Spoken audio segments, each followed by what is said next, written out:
আসসালামু আলাইকুম। Hello everyone. আমি আজকে পেঁয়াজু তৈরি করব। এখানে আমি প্রায় হাফ কেজির মতো পেঁয়াজুর ডাল নিয়ে নিয়েছি। এগুলো আমি ব্লেন্ডারে ব্লেন্ড করে নিয়েছি। এখানে আমি পরিমাণ মতো পেঁয়াজ দিয়ে দিলাম।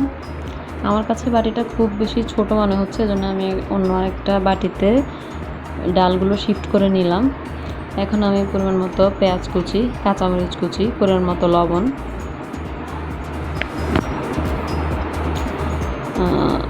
আদা দিয়ে দিচ্ছি এক চা চামচ পরিমাণ, দিয়ে দিচ্ছি সয়া সস,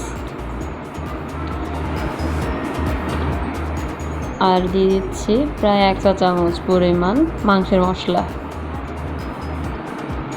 আর আমি এখানে হাফ চা চামচ কর্নফ্লাওয়ার এবং খুব সামান্য বেকিং সোডা ব্যবহার করেছি।